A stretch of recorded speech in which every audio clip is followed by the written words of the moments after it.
Welcome to true IAS and PCS foundation course. आज हम लोग स्टार्ट कर रहे हैं एनवायरनमेंट एंड इकोलॉजी कॉम्प्रिहेंसिव तरीके से। शंकर आईएएस की बुक को भूल जाओ, उसको हम रेफरेंस की तरह यूज करेंगे। This book is a good book.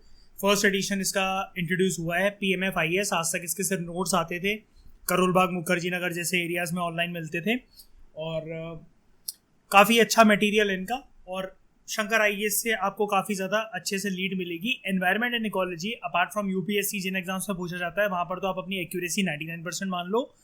Shankar IAS पढ़ने वालों में और इस बुक पढ़ने वालों में ऐसा मान लेना कि 4 क्वेश्चन उनसे ज़्यादा ही करके आओगे। 8 नंबर या 12 नंबर की लीड ही लेकर आओगे, ठीक है। तो बिना टाइम वेस्ट करे सबसे पहले स्ट्राइक करते हैं इसमें पहले चैप्टर को। पहला चैप्टर सिर्फ इतना ही बड़ा है जितनी मैंने पीडीएफ भेजी है, सिर्फ इतना ही बड़ा है। 4 पेजों का चैप्टर है। शुरू में जैसे कि बेसिक कंसेप्ट होते हैं वो आपको समझाए गए हैं। भर के फोटो दे रखी हैं इस बुक के अंदर, जो कि कलर्ड फोटोज हैं और आपकी काफ़ी ज़्यादा उससे हेल्प होगी। थोड़ी सी बुक का साइज ये बड़ा है नेचुरल बुक से, मतलब लेंथ में और ब्रेथ में थोड़ी सी बड़ी है ये। तो मैं इसकी अभी जस्ट मैं घर के अंदर एंटर हुआ था तो मैं फ़ोटो क्लिक नहीं कर पाया इसकी बहुत अच्छे से। कल मैं सुबह फिर से एक बारी अच्छे से इसकी ब्राइट फोटो मैं भेज दूंगा। अभी इससे एडजस्ट कर लो। तो अगर किसी को कोई दिक्कत आए कोई बात नहीं, मेरे को भी दिक्कत आएगी वैसे तो उसको पढ़ने में कुछ टर्म्स, मतलब मेरे को लग रहा है कि मेरे कैमरे ने सही क्लिक नहीं करी तो, लेकिन मैं भेज दूंगा अच्छे से इस बुक का, क्योंकि ना साइज थोड़ा सा बड़ा है और ये मतलब मुड़ रही थी। मैं अंगूठा जब रख रहा था उसको खींचने के लिए तो मोबाइल और वो बैलेंस नहीं हो पा रहा था। मैं कर दूंगा इसका ठीक, लेकिन फिर भी कोशिश कर लेना आज की क्लास में एडजस्ट कर लो, ठीक है। इस सब्जेक्ट को कोई भी लोग मिस मत करना, कोशिश करना। जो आज लाइव आए हो तो भर के लाइव आना, ठीक है। और डाउट अपने रेज करना और बिल्कुल बच्चों की तरह ये सीखना, क्योंकि एनवायरनमेंट थोड़ा सा ऐसा सब्जेक्ट हो जाता है जो आपको लीड दे सकता है, लेकिन बच्चों को वही वाली बात है कि समझ में नहीं आता। थोड़ा सा साइंस एंड टेक की तरह टेक्निकल हो जाता है, क्योंकि environment is something like which is connected with science also और ज्योग्राफी ऑल्सो, लेकिन सब्जेक्ट अलग बना रखा है एनवायरनमेंट के नाम से। तो थोड़ा सा टेक्निकल है, लेकिन हम इसे फिर भी बच्चों की तरह ईजी कवर करने की कोशिश करेंगे। और जितना यहाँ से करेंगे इसके बियॉन्ड बस आप इतना समझ जाओ, 1 साल के बस आपके करंट अफेयर रह जाएंगे। 20 क्वेश्चन अगर एनवायरनमेंट के आ रहे हैं, एक कहने का एक तरीका बता रहा हूँ, तो उसमें से श्योर शॉट 13 से 14 क्वेश्चन कर लोगे। और बहुत अच्छा अगर लक फैक्टर वाला दिन रहा तो उसमें से 16 से 18 क्वेश्चन करके आ जाओगे। 100% एक्यूरेसी का दावा मैं भी नहीं कर सकता हूँ, किसी का बाप भी नहीं कर सकता है, ठीक है, बिकॉज यूपीएससी है, मजाक नहीं है। सबसे पहले टॉपिक की बात करते हैं एनवायरनमेंट, ठीक है। एनवायरनमेंट जो है बहुत बेसिक तरीके से समझते हैं। मैं एक्सपेक्ट यही कर रहा हूँ, चाहे आप लोगों ने पढ़ रखा है चाहे नहीं पढ़ रखा है, ये आप लोगों की फर्स्ट क्लास होने वाली है लाइफ में। आप पहली बार सीखने वाले हो एनवायरनमेंट। और आपने जिंदगी में इससे पहले ज्योग्राफी की जो 7th क्लास की बुक आती थी जिसका नाम है आवर एनवायरनमेंट, आपने वहां से पढ़ा था एनवायरनमेंट। उसके बाद सीधा आप 12 साल बाद 14 साल बाद यहीं जंप कर आए हो। मैं उस लेवल से पढ़ाऊंगा, ठीक है। बात करते हैं एनवायरनमेंट। पर्यावरण क्या होता है? एनवायरनमेंट क्या होता है? एनवायरनमेंट एक नेचुरल कंपोनेंट होता है जिसमें आपको एक जीवित और एक मरे हुए फैक्टर साथ में देखने को मिलते हैं। अंग्रेजी में इसका अनुवाद होता है बायोटिक, यानी कि बायोटिक वर्ड उसको कहते हैं जिसके अंदर जान हो। लिख लेना साइड में, कॉपी धड़ाधड़ लिखते रहना चाहिए आपका पेन। बायोटिक कोई भी चीज वो होती है जिसके अंदर जान हो। जान कोई भी चीज हो सकती है। कोरोना के अंदर भी जान है, हम मेरे अंदर भी जान है, किसी आप लोगों में से किसी के घर पे बिल्ली है, कुत्ता है, उसके अंदर भी जान है, कमरे में अगर कोई मच्छर उड़ रहा है उसके अंदर भी जान है। ये सारे के सारे बायोटिक फैक्टर है, ठीक है। कुछ होते हैं एबायोटिक फैक्टर जिनको कहते हैं मरे हुए, ठीक है, मृत्यु हो रखी है जिनकी, non living factors. Non living factors कौन कौन से होते हैं? कुछ फिनोमेना भी हो सकते हैं और कुछ चीजें भी हो सकती हैं। जैसे एनवायरनमेंट पढ़ रहे हैं तो वो थोड़ा सा सब्जेक्ट रिलेटेड बात करना चाह रहा है। Climate non living, weather non living, natural phenomena जैसे बिजली कड़कना, लाइटनिंग जिसको कहते हैं, नॉन लिविंग। ये सारे फैक्टर्स जो हैं इसको कहते हैं बायोटिक और एबायोटिक फैक्टर्स। लेकिन हमारा मसला ये नहीं था यहाँ पर बायोटिक एबायोटिक को डिटेल में समझना, हम तो एनवायरनमेंट का मतलब जान रहे थे। तो चलो वापस स्टार्ट करते हैं फिर से डेफिनेशन। एनवायरनमेंट एक नेचुरल कंपोनेंट होता है जिसके अंदर हमें बायोटिक फैक्टर्स और एबायोटिक फैक्टर्स कुछ इस प्रकार से इंटरेक्ट करते हुए मिलते हैं कि वो आपस में तो इंटरेक्ट कर ही रहे होते हैं। मतलब बायोटिक फैक्टर के साथ इंटरेक्ट कर रहा है, एबायोटिक फैक्टर के साथ इंटरेक्ट कर रहा है, लेकिन आपस में भी एक दूसरे के साथ इंटरेक्शन इनका जारी है। बायोटिक फैक्टर्स एबायोटिक एनवायरनमेंट के साथ इंटरेक्ट कर रहे हैं, एबायोटिक फैक्टर्स बायोटिक एनवायरनमेंट के साथ इंटरेक्ट कर रहे हैं, वाइस वर्सा भी कह सकते हो। यहाँ तक बात समझ में आ गई? यहाँ पर किसी को कोई दिक्कत है? फिर से बोल दूँ एक बारी जरा, येस और नो में जवाब दे दो जल्दी फटाफट से, 10 सेकंड दे रहा हूँ, जल्दी बोलो। समझ में आ गया ना? हाँ, कोई शर्म मत खाना, सीखने ही आए हो भाई यहाँ पर, ठीक है? तो अगर नहीं आया मैं फिर से समझा दूंगा, ऐसी बात नहीं है कि यार ये तो सभी को पता होता है, इसमें क्या नहीं समझ में आया तेरे को, ऐसी कोई बात नहीं है। नया है, क्योंकि मैं अगेन बोलता हूँ, जिसका बेस स्ट्रॉन्ग नहीं है यूपीएससी में आगे जाके कुछ नहीं कर सकता। बहुत बोलना आता था लोगों को, 2017 में वो आया था क्वेश्चन, इनमें से क्या चीज़ बेस्ट डिस्क्राइब करती है इकोसिस्टम को। 99% लोग, विजन आईएएस के टॉप टीचर, वो भी कंफ्यूज हो गए थे। और उस साल 85% लोगों का वो आंसर गलत था। सिर्फ उसने एक इकोसिस्टम या इकोलॉजी ऐसी कुछ डेफिनेशन पूछ ली थी, 4 ऑप्शन दे रखे थे, कोई भी एक सिलेक्ट करना था, ठीक है? इसलिए इतना ज़्यादा भी गुरूर नहीं खाना चाहिए अपने ऊपर। अगर गुरूर है 2 महीने रुक जाओ, अभी टेस्ट सीरीज दूंगा, अभी बताऊंगा मैं किसमें कितना गुरूर है, लेकिन फिर भी डाउट है वो पूछ लो, ठीक है? हाँ, इंटरेक्ट किस फॉर्म में करते हैं देखो, ठीक है, अच्छी बात है। ये पूछा, किसी ने नहीं पूछा, मैं वही जानना चाह रहा था, मैं फिर सोच रहा था चलो किसी ने पूछा नहीं, मैं ही बता दूँ। इंटरेक्ट ये इस फॉर्म में करते हैं, जैसे एक बात बताओ, मैं अभी नॉर्मल एक बात करूंगा, सब्जेक्ट रिलेटेड अभी समझ में नहीं आएगा, क्योंकि देखो हम लोग क्या कर रहे हैं अभी, बायोटिक फैक्टर्स के साथ इंटरेक्ट कर रहे हैं कि नहीं कर रहे हैं? ये देखो इतने सारे बायोटिक फैक्टर्स बैठे हुए हैं, कर रहे हैं कि नहीं कर रहे हैं? कम्युनिकेट कर रहे हैं। ए बायोटिक फैक्टर में ऐसा मान लूं, कैमरा ऑन करता हूं, देखो ये देखो मेरे पास ये पेन टैबलेट का पेन है, ये पेन टैबलेट है, ये मेरा माइक है, इसके थ्रू मैं आप सबसे इंटरेक्ट कर रहा हूं, और टाइम को देखते हुए जो 10 बजे में आ गया, वो भी ए बायोटिक फैक्टर एक लेकर आया है, घड़ी मेरी। बताओ समझ में आया यहाँ तक सबको? ये वाली बात समझ में आ गई? ठीक है, ये देखो मैं हूं एक बायोटिक फैक्टर, आप सब बायोटिक फैक्टर्स, ये जितनी चीजें हैं मेरे पास, ये घड़ी और ये सब वो करके जो मेरा माध्यम आसान बना रहे हैं, इंटरेक्शन मेरा इजी बना रहे हैं। मैं इसको अगर म्यूट कर दूं, अब मैं बोलता रहूं, कुछ आवाज नहीं आने वाली। ये ए बायोटिक फैक्टर मेरा बायोटिक फैक्टर्स के साथ एक लिंक बना रहा है। बताओ मुझे समझ में आया? आगे ठीक है, अभी इसको दिमाग में इतना ही होल्ड ऑन करके रख लेना, और आगे जाके समझ में आ जाएगा। अच्छा, स्क्रीन शेयर हो गई ना? दोबारा दिख रहा है नहीं? स्क्रीन शेयर हो गई नहीं? ठीक है, ठीक है। तो ये जो इंटरेक्शंस हैं, जो इंटरेक्शंस अभी मैंने आपको दिखाई लाइव, ये इस प्रकार की जो इंटरेक्शंस हैं, ये हमारे हैबिटेट को शेप करती हैं, और इकोसिस्टम एक ऑर्गेनिज्म का जो होता है उसको शेप करती है। कौन सी इंटरेक्शंस? बायोटिक की बायोटिक के साथ, ए बायोटिक की ए बायोटिक के साथ, और बायोटिक की ए बायोटिक के साथ, या फिर ए बायोटिक की बायोटिक के साथ। कंफ्यूजन तो नहीं लगी ना? मतलब सारी लिविंग और नॉन लिविंग थिंग्स का आपस में जो इंटरेक्शन होता है, या फिर लिविंग का लिविंग के साथ, नॉन लिविंग का नॉन लिविंग के साथ, ये इंटरेक्शन एक पर्टिकुलर ऑर्गेनिज्म की हैबिटेट को, इकोसिस्टम को और इकोलॉजिकल कम्युनिटी को शेप करता है, उसको दशा और दिशा देने का काम करता है। अब आप कहोगे सर आगे मत बढ़ना, जरा ये वाली बात बता दो। डोंट वरी, अगले टॉपिक्स यही है हमारे। देखो, हैबिटेट, इकोसिस्टम, और इसी के अंदर है इकोलॉजिकल कम्युनिटी का कंसेप्ट। होल्ड ऑन, अभी बताता हूं, बस थोड़ी देर रुक जाओ, ठीक है? अब एनवायरनमेंट को अगर हम लोग बायोलॉजिकल सेंस में बात करें, जनरली दिमाग में एक कंसेप्ट आता है कि यार एनवायरनमेंट का मतलब ज्यादातर तो लिविंग चीजें ही रह रही होंगी। चलो ठीक है, लिविंग चीजें रह रही होंगी, इसका मतलब बायोलॉजिकल वे में ले लेता हूं मैं। अगर मैं बायोलॉजिकल सेंस में बात करूं कि पर्यावरण क्या होता है, तो पर्यावरण के अंदर फिजिकल एलिमेंट्स मेरे को देखने को मिलते हैं, जैसे न्यूट्रिएंट्स, पानी, हवा और क्लाइमेट। कुछ बायोलॉजिकल फैक्टर्स मेरे को देखने को मिलते हैं, जैसे बायोमोलिक्यूल्स।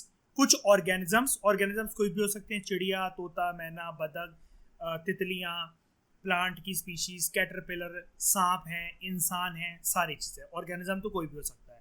और फिजिकल और बायोलॉजिकल फैक्टर्स का केमिकल कंपोनेंट्स के साथ इंटरेक्शन, केमिकल साइकिल, जैसे कार्बन साइकिल हो गई, नाइट्रोजन साइकिल हो गई। अभी सिर्फ नाम सुन लो, ये सारे कंसेप्ट इस बुक में भर भर कर हैं। परेशान हो जाओगी कि एक एक क्लास लगाकर एक एक दिन 3-3 घंटे carbon cycle, nitrogen cycle complete करेंगे, ठीक है? अभी सिर्फ सुन लो, ये सारी चीजें ऑर्गेनिज्म को या एक ग्रुप ऑफ ऑर्गेनिजम्स को डायरेक्टली या फिर इनडायरेक्टली इन्फ्लुएंस करती हैं। जैसे मैं एक बहुत लेमन लैंग्वेज में इस जो पैराग्राफ में अंग्रेजी लिखी हुई थी इतनी भर भर कर, उसको ईजी करने की एक जगह से कोशिश कर देता हूँ। यार मेरी गर्लफ्रेंड के साथ आज मेरा लंच है, ठीक है, अब वो भी अच्छे मूड से रेडी हुई है, मैं भी अच्छे मूड से रेडी हुआ, उसने अपने जो जैसा उसको मेरे को देखना पसंद, उसने वो कपड़े मुझे पहनवाए और मैंने उससे कहा यार ऐसे ऐसे तैयार होकर आई हो, तू ऐसे लगनी चाहिए कि मेरी बनती है, ठीक है। हम लोग गए कुछ खाने। अब क्या हुआ कि गर्मी इतनी मतलब थी, तो मतलब मान लो कि उसको गाड़ी में नहीं बैठना था और वो बोलती है मुझसे कि बाइक लेकर आना। चलो मैंने कहा ठीक है बाइक पे चलते हैं, तो मैं गाड़ी में वॉमिटिंग जैसी फीलिंग आती है तो चलो बाइक से चलते हैं। मेरी बाइक पड़ गई रास्ते में खराब।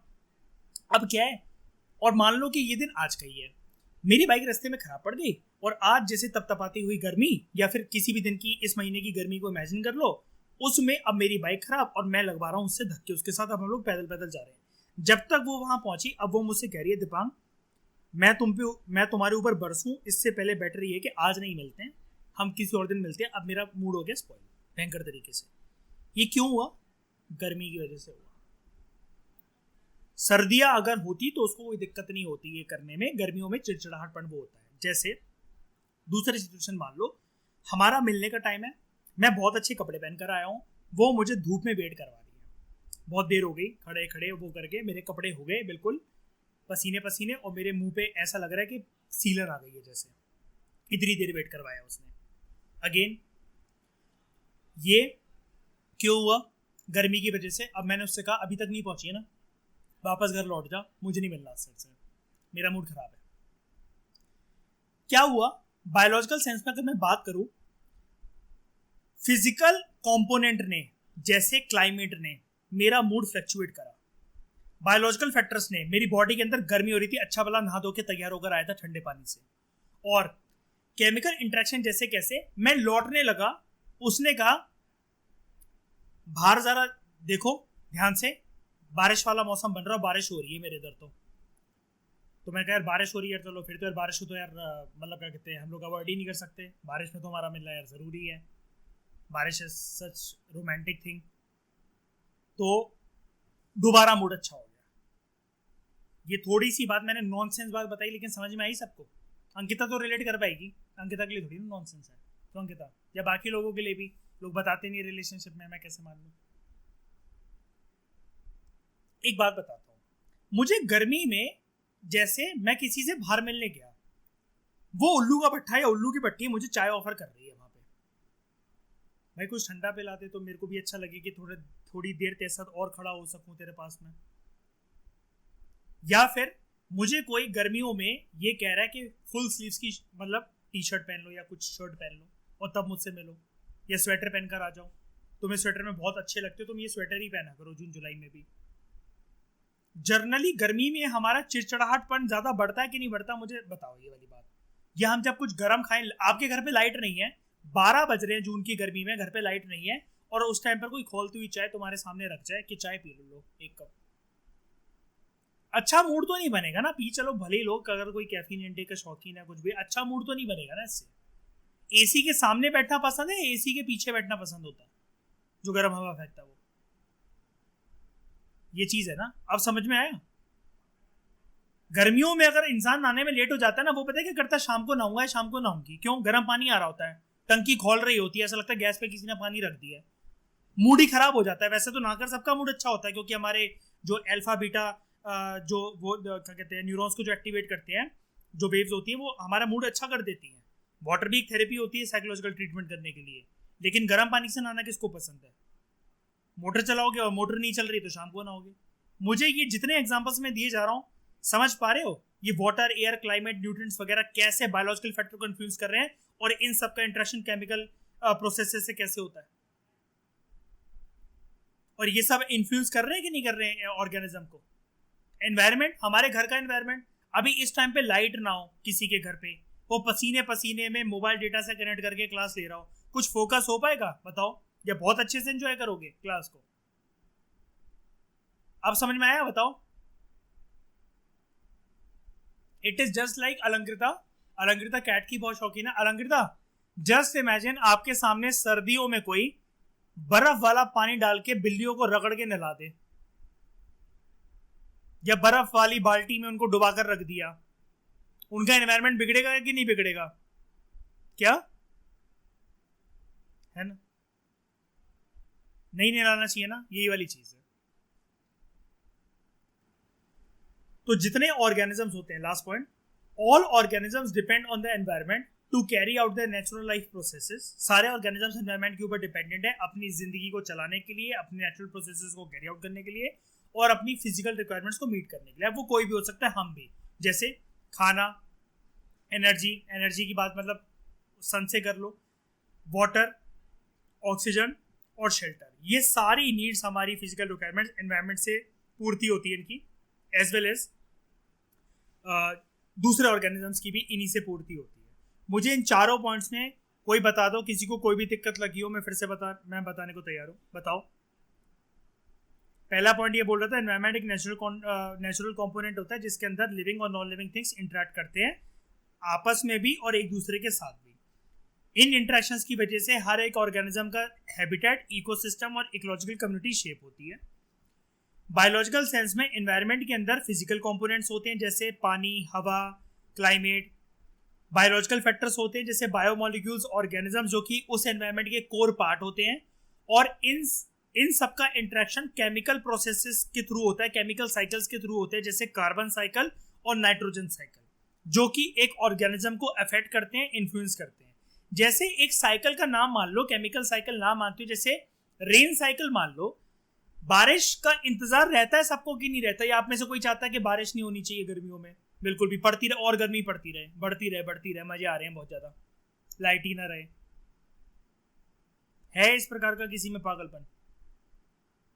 नहीं ना, ठीक है।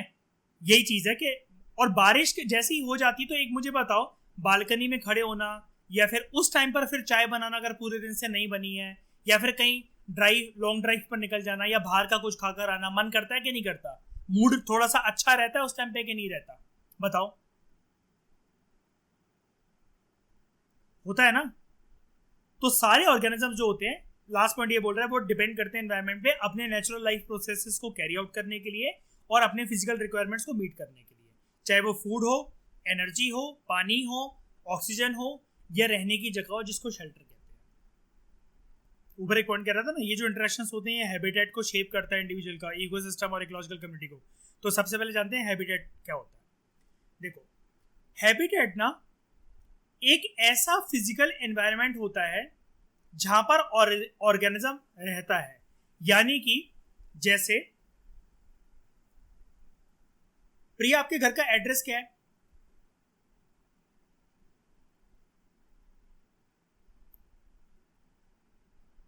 है ना? अलंकृत, आपके घर का एड्रेस क्या है?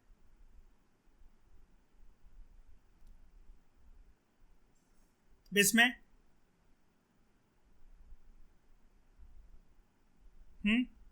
हर किसी का एक एड्रेस होता है, ऐसे ही हर ऑर्गेनिज्म का जो एड्रेस होता है, ये हमारा हैबिटेट है, ये हर ऑर्गेनिज्म का हैबिटेट होता है। कहीं ना कहीं तो वो रह रहा होगा ना पूरी पृथ्वी पर, पूरे ब्रह्मांड में किसी जगह तो वो होगा ऑर्गेनिज्म, कुछ तो उसका आशियाना होगा। हैबिटेट एक ऐसा फिजिकल एनवायरनमेंट होता है, फिजिकली होता है, ऑब्वियसली पता है, इमेजिनरी तो नहीं हो सकता। हम कोई इमेजिनरी, मैं अभी घर पे बैठा हूँ, मुझे दिख रहा है भाई अलमारियां, दीवारें वगैरह, जमीन वगैरह, चेयर वगैरह है, ये इमेजिनरी थोड़ी ना कि सपना देख रहा हूं मैं। दिस फिजिकल एनवायरनमेंट जहां पर ऑर्गेनिज्म रहता है, जो कि एक ऑर्गेनिज्म का एड्रेस है, उसको कहते हैं हम लोग हैबिटेट। इसी प्रकार के बहुत बहुत तरीके की हैबिटेट जो होते हैं वो एनवायरनमेंट को मिलकर बनाते हैं। आई रिपीट, डिफरेंट तरीके के हैबिटेट्स, सारे अलग अलग प्रकार के हैबिटेट एक एनवायरनमेंट को बनाते हैं। इसको समझते हैं, इस वाले पॉइंट को। जैसे यहां पर आप देखो, इसको मैं मान लेता हूं रिवर, इसको मान लेता हूं मैं लेक, इसको मान लेता हूं मैं फॉरेस्ट, और इसको मान लेता हूं मैं एक ग्रासलैंड, और ये मैं मान लेता हूं डेजर्ट। ठीक है, अभी इतना ही मैं ले लेता हूं। यहां पर ये जो फॉरेस्ट है, इधर भी कुछ ऑर्गेनिजम्स रहते होंगे। ग्रासलैंड में घोड़े, गाय, भेड़, बकरियां। रिवर्स में एक्वेटिक एनिमल, लेक्स में भी ऐसी किसी न किसी प्रकार के एनिमल लाइक फिशेस वगैरह, डेजर्ट में कैमल वगैरह। उन्होंने एक जगह चूज करी है कि दोस्तों, अगर तुम हमसे मिलना चाहते हो, कैमल राइड लेना चाहते हो, तो पानी में मत आना, मुझसे रेगिस्तान में आके मिलो, क्योंकि मेरा एड्रेस रेगिस्तान है। ऐसी फिश ने तुम्हें संकेत दिया है, अगर तुम हमसे मिलना चाहते हो तो हम तुम्हें फॉरेस्ट में किसी पेड़ पर लटके नहीं मिलेंगे, हम तुम्हें लेके रिवर में मिलेंगे। बंदर से अगर मिलना चाहते हो तो वो भी यही कहेगा, मैं डेजर्ट में नहीं मिलूंगा क्योंकि वो रेतीला है, मैं तुम्हें फॉरेस्ट एरियाज में मिलूंगा, मैं तुम्हें किसी पेड़ के ऊपर झूला वूला झूल रहा हूँ मैं, क्योंकि वो मेरा एड्रेस है।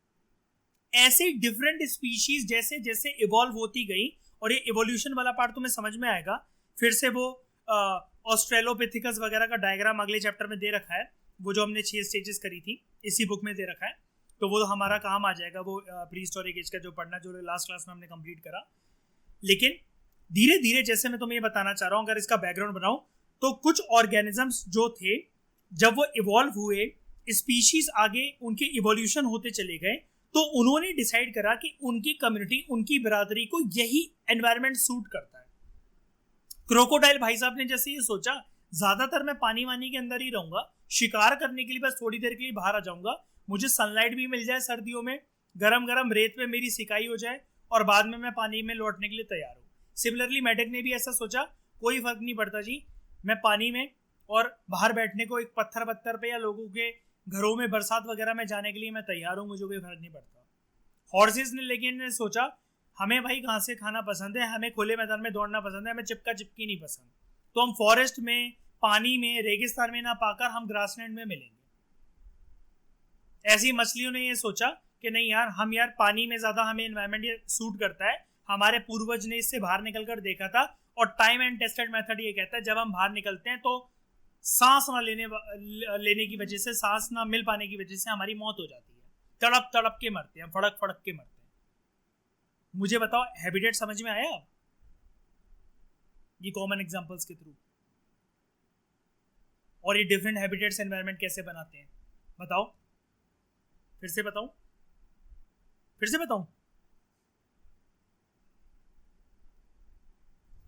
जैसे ऐसा मान लो, हमारे आसपास क्या होता है कि जिस भी स्टेट में हम रह रहे हैं, बॉर्डरिंग स्टेट या हमारी स्टेट में, खेत है, जी हाँ है, रोड है, कुछ तालाब है, घर के अंदर किसी के कोई एक्वेरियम, कुछ मछलियां वगैरह रखा हो या किसी ने, वो भी है, हाँ है, घासें वगैरह हैं आसपास, हैं, पार्कों में है, मिट्टी वगैरह देखने को मिलती है थोड़ा बहुत पार्क वगैरह में, या फिर नेबरिंग स्टेट्स में कोई डेजर्ट वगैरह या सूखा हो वो भी है।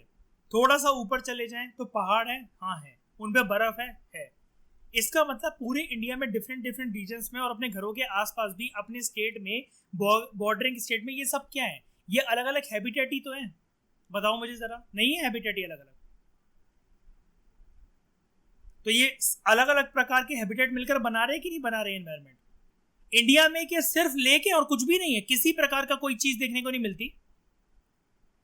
इंडिया में जंगल है, हाँ या ना में जल्दी जल्दी जवाब देते जाओ। इंडिया में जंगल है, डेजर्ट है, लेक्स हैं, रिवर हैं, थोड़े बहुत ग्रासलैंड्स हैं, प्लेट्यू हैं, ये सबका मिक्सचर है।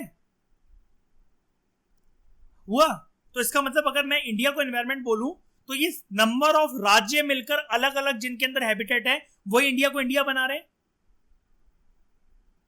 समझ रहे हो? इसका मतलब हमें एनवायरनमेंट के अंदर ना कंट्री की लेवल की बात नहीं करनी है। इसका मतलब ये वाली पॉइंट को समझने के लिए एनवायरनमेंट को मान लो इंडिया, और ये हैबिटेट्स को मान लो अलग अलग स्टेट्स, अलग अलग राज्य, जिनके अंदर अलग अलग प्रकार के ऐसे कंडीशंस देखने को मिलती है। सूखा है, रेत पड़ी हुई है, घना जंगल है, पानी है, गीला पड़ा हुआ है, या कुछ पथरीला है, या बर्फ से ढका हुआ है, और ये सारे मिलकर बना रहे हैं एनवायरनमेंट। बहुत बड़ी सी वेल को भी या शार्क को निकालकर गोवा के बीच से निकालूं और हिमाचल प्रदेश में जाके रख दूं पहाड़ियों में बर्फ के अंदर, सरवाइव कर जाएगी वो? लेपर्ड तो लेपर्ड है, डेजर्ट इकोसिस्टम के पास भी पाया जाता है, लेकिन स्नो लेपर्ड ले आता हूं हिमालय से और राजस्थान में छोड़ दूंगा, सरवाइव कर जाएगा? हाथी उठा के ले आता हूं, इसको इंडियन ओशन में तराएंगे, सरवाइव कर जाएगा? समझ रहे हो ना? इसका मतलब ये सब चीजें क्या है। इंसानों की बात कर लो, जैसे एक लास्ट एग्जांपल दे रहा हूं मैं, आप समझ जाना। इंसानों की बात कर लो, जो पहाड़ी लोग होते हैं ना, पहाड़ से ऊपर नीचे चढ़ने में उनका स्टेमिना काफी ज्यादा होता है और ठंड झेलने की आदत भी बहुत ज्यादा रहती है। तो जब वो दिल्ली वगैरह में, मैंने मयूर जानते हो कि जब वो ड्यू वगैरह में आते हैं तो उनको इतनी ठंड नहीं लगती यार। वो कहते हैं यार दिल्ली की सर्दी इतनी कुछ खास नहीं है, हमें ज्यादा आदत है वो झेलने की। ऐसे ही अगर रशिया से कोई यहाँ पर आ जाए इंडिया, जिसके हम -40 डिग्री -30 डिग्री के टेम्परेचर में सर्वाइव करने की उसकी आदत है, साइबेरियन रीजन, ये रीजन जो सर्बिया वगैरह है, तो वो आराम से यार, उसके लिए तो कुछ नहीं। वो तो गर्मियों में बल्कि उसको तो डायरिया वगैरह होकर वो उल्टियां कर करके मर जाएगा, वो तो यहाँ से लाश जाएगी उसकी, तो इतनी गर्मी तो बर्दाश्त ही नहीं कर पाएगा वो। अफ्रीका के बड़े सारे सारा डेजर्ट के आसपास बड़े सारे वो ट्राइब्स रहते हैं, 50 to 55 डिग्री टेम्परेचर में वो मतलब वो झेल लेते हैं। भाई दिल्ली की गर्मी माना है, लेकिन भाई इतनी भी नहीं कि यार ये 50-55 डिग्री टेम्परेचर झेलने के लिए मेरी बॉडी रेडी हो जाए, ग्लूकोज की बोतलें चढ़ रही होंगी मेरे को। ये सब क्या हो रहा है मेरे साथ? मैं अलग अलग प्रकार के हैबिटेट में सर्वाइव नहीं कर सकता, बिकॉज मेरे घर का एड्रेस भाई कुछ और है। मेरे घर पे बनते हैं दाल चावल, मुझे सोयाबीन खाने की आदत नहीं है। कहने का तरीका बता रहा हूँ, मतलब ये समझ रहे हो? मतलब रशिया जाने के लिए सोयाबीन खाना, मेरे को भाई दाल चावल पसते हैं मेरे पेट में, उतना ही सहन कर सकता है मेरा पेट। हाँ उसी से रेट, चलो मयूर ने याद दिलाया, जैसे मैंने अभी हिस्ट्री में उस दिन वो बताया था, अभी 1-2 क्लास पहले इसी जो चैप्टर चल रहा था हमारा, आप उसकी बात कर लो। अलग अलग जगह पर जैसे जो टेम्परेचर रहता है उसके हिसाब से बाहर क्यों जाना। जैसे तुम में से कोई कभी माया बाप बनना चाहता है, अपनी वाइफ हस्बैंड को लेकर पहाड़ों में रहो, ठीक है, वहीं पर उसको कंसीव करवाओ बच्चा और वहीं बच्चा पैदा करवाओ। वो जर्नली अगर तुम्हारे खानदान में सब काले काले लोग हैं ना, तो जर्नली गोरा पैदा होगा। अमेरिका ले जाओ, रशिया ले जाओ, और तुम्हें से कोई बहुत गोरा चिट्टा है, उसकी भाई बहुत गोरी चिट्टी है, ले जाओ उसे अफ्रीका डेजर्ट में, सारा डेजर्ट में बच्चा पैदा करना, जिंगा लाला हो करता वो निकलेगा। बता रहा था कि हम उन्हें चिंकी चिंकी वो कह के वो करते हैं यार, उनका हैबिटेट है यार, उस हिसाब से उनका एवोल्यूशन हुआ है। कुछ जनरेशन अगर हम लोग भी वहां पर रहने लगे, हमारी भी आंखें और वो सब वो वैसा हो जाएगा, ठीक है, ये चीज है। अब ध्यान से सुनना आगे, अगर कोई एक सिंगल हैबिटेट होता है, it may be common for more than one organism which have similar requirements. मतलब एक एड्रेस पे एक से ज्यादा जो ऑर्गेनिज्म है वो रह सकते हैं। चलो अलंकृता बिल्ली दिखा रही है, मिनट जरा देखना सब लोग। हाँ जाओ आराम से दिखाओ, हम सबको बिल्लियां दिखाओ जरा। पूरी क्लास में हमारे सारी चीजें यहीं कवर हो जाएंगी, ढूंढ ढूंढ के लोग लाया हूं मैं भर भर के।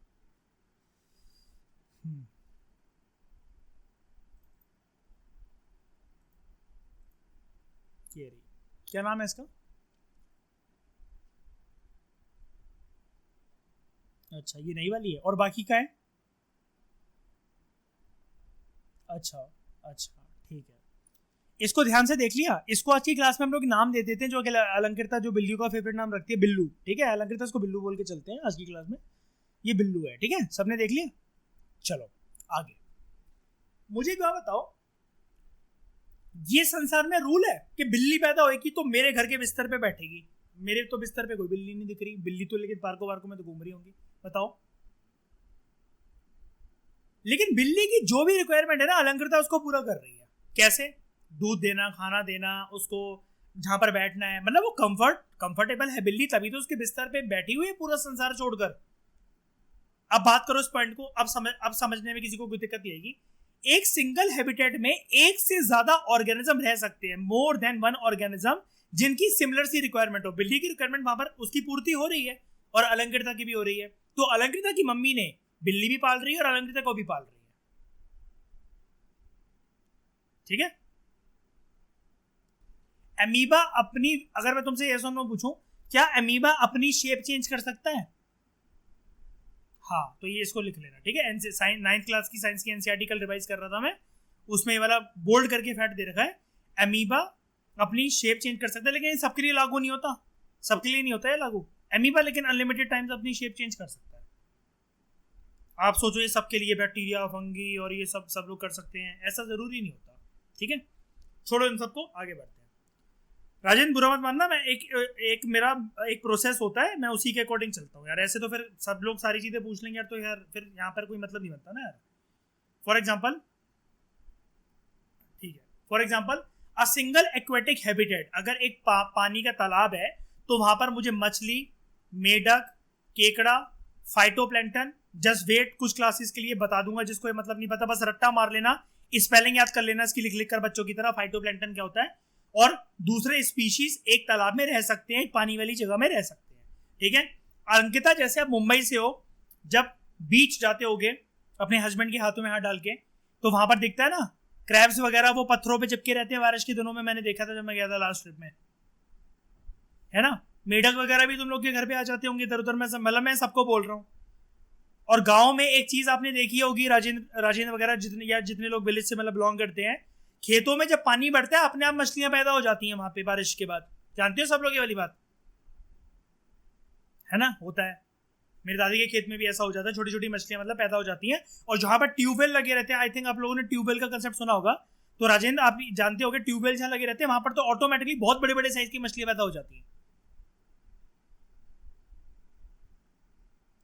तो वेरियस स्पीशीज जो होते हैं वो कभी कभार, एक कहने का मतलब ये है, वो एक हैबिटेट को शेयर करते हैं और इसलिए कभी कभार उनका सेम एड्रेस हो सकता है। जैसे फॉरेस्ट को अगर हम लोग एक एड्रेस मान लें, तो फॉरेस्ट में सिर्फ बंदर तो नहीं रहते, सिर्फ शेर तो नहीं रहता, सिर्फ चीता तो नहीं रहता, सिर्फ सांप तो नहीं रहते, सिर्फ फूल पत्तियां तो नहीं रहते, है ना। ये सारी चीजें कभी कभार जितना मैंने नाम लिया वो एक साथ रह सकती हैं।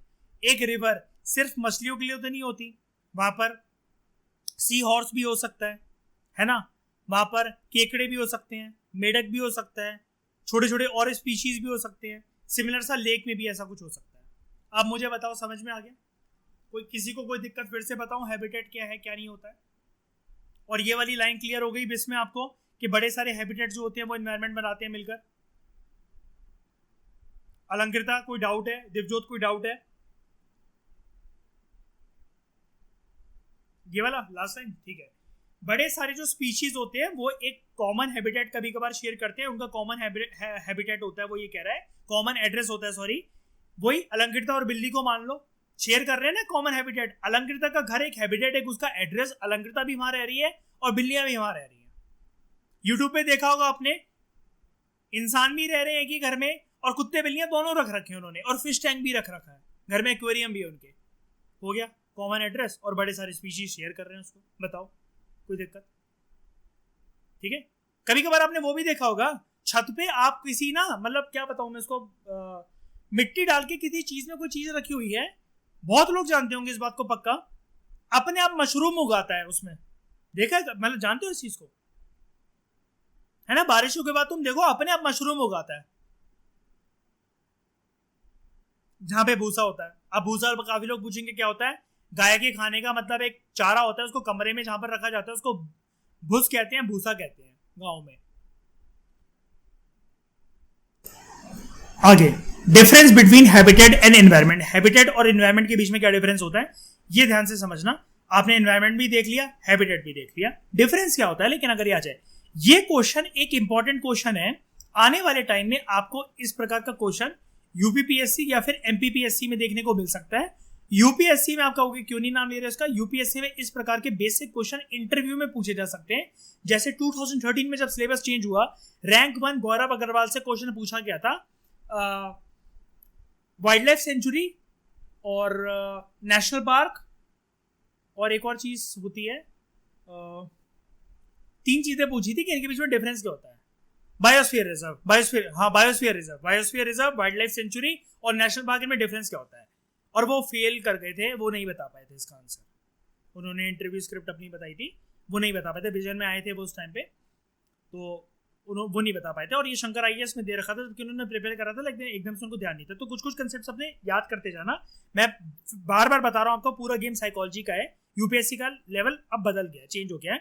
ये एनसीईआरटी आपको छोड़नी नहीं है कि मेरा प्रीलिम्स क्लियर हो गया चल छोड़, मेंस क्लियर हो गया छोड़, आपको इंटरव्यू तक ये पढ़ती रहनी है। लोग मुझसे, मैंने बताया ना, मुझसे पूछते थे एनसीईआरटी कब तक हमारी खत्म हो जाएगी। मैंने कहा भाई जब तक पीडीएफ में नाम नहीं आ जाता। ये कोई डेट नहीं है कि 4 महीने में एनसीईआरटी खत्म हो जानी चाहिए।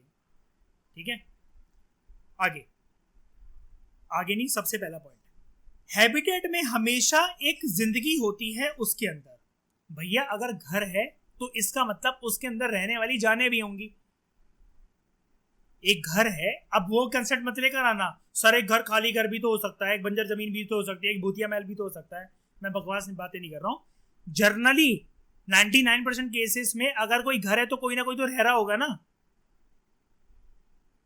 जिसमें अभी पड़ोसियों के या किसी के भी घर पे लाइट जलती हुई देख रहे होगे तो ये assumption करके उनके घर में घुस जाओगे कि शायद इनके घर में कोई नहीं होगा, चल छोड़, जितना सामान है आज रात को मैं ही सो लेता हूँ उनके घर में, जितना सामान है मैं यूटिलाइज कर लेता हूँ। बताओ, या पूरे इंडिया में ऐसे किसी के भी घर घुस सकते हो अंधाधुंध तुम लोग कि छोड़ यार ये घर है यार, ऐसे उधर तो कोई दिख नहीं रहा मुझे, 3-4 दिन से इनकी बालकनी में बैठ के लंच कर लेता हूं मैं। अगर एक घर है तो उसके अंदर एक कोई ना कोई रहने वाली जिंदगी जरूर होगी, क्या पता मालिक ना हो और 2 अंदर जर्मन शेपर्ड बंद रखे हो, काट काट डाले तुम्हें ऐसी जगह की जहां पर तुम फिर बैठ भी ना पाओ महीनों तक। समझ रहे हो ना? अ habitat always has life in it, whereas environment में नेसेसरी नहीं है कि उसके अंदर कोई लाइफ हो कि नहीं हो। क्यों? बिकॉज एनवायरमेंट के तो 2 पार्ट होते हैं ना दोस्तों, एक बायोटिक जिंदगी, ए बायोटिक डेड। तो ए बायोटिक फैक्टर से अगर हमारा एनवायरमेंट बन रखा है, कहने का मतलब है कि एग्जांपल से बता देता हूं, मैंने एक घर खरीदा, एक जमीन खरीदी, उस पर मैं फ्लैट बनवाने का सोच रहा हूँ, एक कोठी बनवाने का सोच रहा हूँ, बहुत अच्छे से अभी उसके अंदर काम वाम वो चल रहा है, और मैंने ये डिसाइड करा है कि गणेश चतुर्थी जब आएगी मैं उस दिन क्या कहते हैं गृह प्रवेश की पूजा रखूंगा और उसी दिन हम लोग अपना सामान शिफ्ट करेंगे, तब तक वो खाली पड़ा हुआ है। अब वो तो एक सिर्फ एनवायरमेंट बन के पड़ा हुआ है ना, घर का कमरा, जितनी अलमारियां, ड्रॉजे, सुंदर सी लाइटें, बेड वगैरह, सोफा, टीवी, सब कुछ जो लग गया उसके अंदर, लेकिन अभी भी गृह प्रवेश नहीं करा है हम लोगों ने। तो मुझे एक बात बताओ, एनवायरमेंट तो एबायोटिक कंपोनेंट का हुआ ना अगर मैंने उसके अंदर गृह प्रवेश नहीं करा, लेकिन हैबिटेट जब वो एड्रेस बना उस पर नंबर प्लेट लगी दुबेस की करके, डेफिनेटली इसका मतलब मैं वहां पर रह रहा हूं और वो एनवायरमेंट के अंदर एक लाइफ रह रही है, उस एनवायरमेंट के अंदर एक एड्रेस पैदा हो गया है और उस एड्रेस को चलाने वाला एक पर्सन है जो कि आपको हमेशा उस एड्रेस में मिलेगा, दीपांग दुबे नाम से। मुझे बताओ समझ में आया? और कोई एग्जांपल चाहिए? पक्का? ये इंपॉर्टेंट है सारी चीजें, मैं फिर से बता रहा हूं, प्लीज बता रहा हूं, इसको मजाक में मत लेना, बहुत बेसिक क्वेश्चन आ जाते हैं, 99% लोगों की हालत खराब हो जाती है, वो नहीं कर पाते हैं। आज भी मैं अपने दोस्तों को देखता हूँ इंटरव्यू तक पहुंच रखे हैं, विजन में जब ऐसा कुछ टेस्ट वगैरह होता है, जब ऐसा कुछ आते हैं, उनसे यही वाली गलतियां हो जाती हैं। क्यों? घमंड है ना, हम तो आईपीएस बन गए, हम तो आईआरएस बन गए, एनसीईआरटी कौन उठाए, बेसिक कंसेप्ट कौन याद करे, ऐसा मत करना प्लीज, ठीक है? इसका मतलब, कहने का मतलब क्या है, हर एक हैबिटेट इन्वायरमेंट है, all habitats are environment, but सारे इन्वायरमेंट हैबिटेट नहीं होते। ध्यान से अपने दिमाग पे स्ट्रेस डालो उस लाइन को डिकोड करने के लिए। सारे एड्रेस में बायोटिक या फिर ए बायोटिक फैक्टर तो मिल ही जाएगा पक्का। घर में कोई नहीं होगा तो घर तो है ही ना, टीवी, फ्रिज, सोफा, ए बायोटिक कंपोनेंट तो रखा ही रहेगा ना उस घर के अंदर। दीवारें तो होंगी, टाइल तो होगी, किचन की स्लैब तो होगी, फ्रिज तो होगा, पानी की बोतल तो रखी रहेगी कम से कम। एक घर में ये तो होगा ना, कम से कम पंखा तो लग रखा होगा घर पे। अगर कोई नहीं है, मियाँ बीवी अगर दोनों वर्किंग है, कोई घर को लॉक करके जा रहे तो घर के अंदर एनवायरमेंट तो है ना, ए बायोटिक फैक्टर तो है ना। शाम को जब वो वापस आए जो उनका एड्रेस था, इसका मतलब वहां पर उस घर में वो किसी ना कोई वहां पर रह रहा है, किसी ना किसी बायोटिक फैक्टर का वो एक एड्रेस है। लेकिन सारे एनवायरमेंट हैबिटेट नहीं होते। क्यों? इसलिए नहीं होते, एक कोई लेक पड़ी हुई है बगल में, या खेत पे कोई, मतलब खेत के आसपास या खुले मैदान में किसी पार्क में वो करके कोई गड्ढा बन रखा है, पानी भर रखा है, कोई बंदा वहां पर जाके बैठ थोड़ी ना जाएगा। ये गड्ढा आज मेरा है, मैं 4 दिन से उसको ऑब्जर्व कर रहा था, बारिश का पानी भर भर के मैंने भरा है इसको और मैंने इसके आसपास की मिट्टी साफ करी है, आज से गड्ढा मेरा है, बैठ थोड़ी ना जाओगे उसके बगल में। हर एक एनवायरमेंट हैबिटेट नहीं होता, क्योंकि हैबिटेट में जरूरी लाइफ होती है। लेकिन all habitats are environment, but all environments are not habitat. लेकिन हर एक एनवायरमेंट के अंदर जरूरी नहीं है हर एक एनवायरमेंट का एक पर्टिकुलर एड्रेस हो जहां पर कोई ना कोई रह रहा हो, ऐसा नहीं होता। जैसे अलंकृता, ये जो कैट है आपके घर के सामने जो पार्क है, जरूरी है क्या कि बिल्लियां पूरी जनकपुरी छोड़कर सिर्फ उसी पार्क में पाई जाती हैं? है ना? अब ऐसे तो हमारे C4 रेफ में अलंकृता बहुत सारे पार्क हैं ऐसे तो, लेकिन वो बंजर पड़े रहते हैं, वहां जाने का मन भी नहीं करता, धूल धूल उड़ रही होती है। लेकिन आपके घर के सामने जो पार्क है, it is much better park, है ना? फ्लावर्स वगैरह लगे हुए वगैरह, या फिर जो कपूर टेंट हाउस के पीछे जो एक वो वाटिका बन रखी है, वो तो और भी प्यारी है, और भी सुंदर है। अब तो सारे अच्छे हैं। और अभी कुछ साल पहले कोविड से पहले कैसे थे जब ये धूल धूल उड़ती थी, वो पीयूष वाला पार्क वगैरह, है ना? अ habitat is always a preference of one species. यहां पर इसको कर देना एटलीस्ट वन स्पीशीज। एक हैबिटेट हमेशा एटलीस्ट एक स्पीशीज की प्रेफरेंस होती है। ध्यान से समझो इस बात को जो अभी ऊपर सीख कर आए हो। भाई अगर कोई हैबिटेट है, कोई ना कोई स्पीशीज की प्रेफरेंस तो है ना उधर, कोई ना कोई तो रह रहा है ना। जैसे प्रिया जो आपने एड्रेस बोला, अगर आप वहां पर नहीं रह रहे होते तो फिर कहां रह रहे होते बताओ मुझे जरा, अगर उस एड्रेस पे नहीं पाए जाते तो।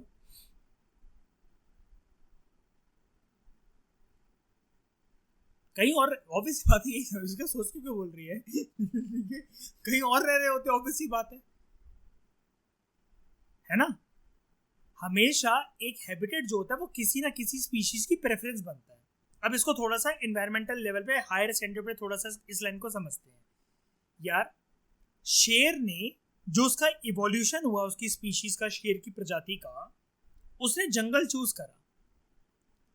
हम ये मानते हैं कि शेर जंगल में पाया जाता है क्योंकि उसने हमें ये दिखाया है कि भैया मेरा एड्रेस जनरली जंगल रहता है।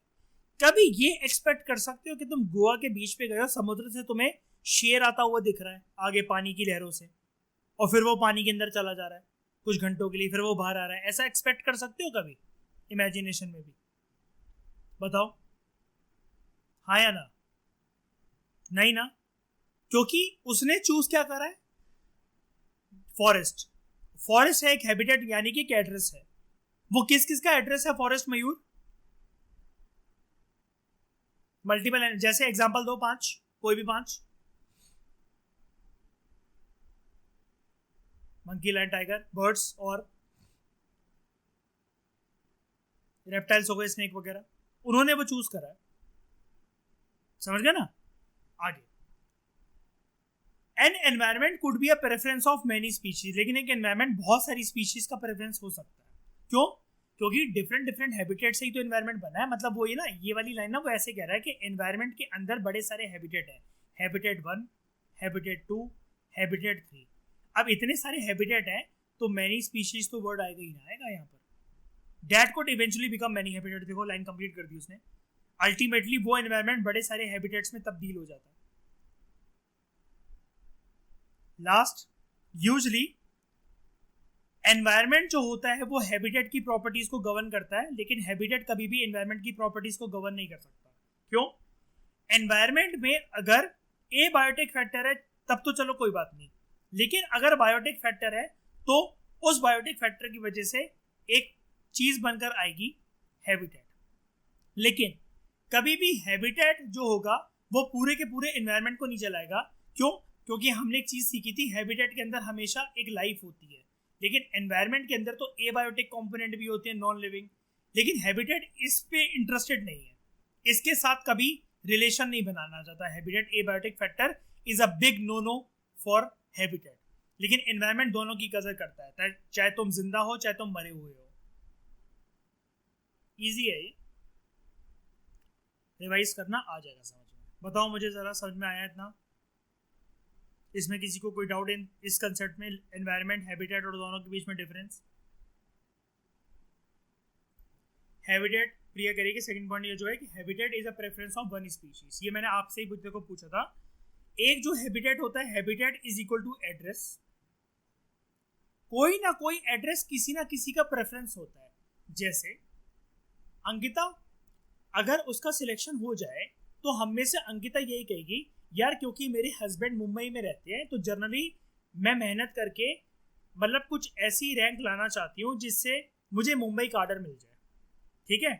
हम में से किसी को कितना बुरा लग जाएगा कि हमारी प्रेफरेंस थी अपनी अपनी होम स्टेट, मिल गया हमें सिक्किम, असम, मेघालय, नागालैंड।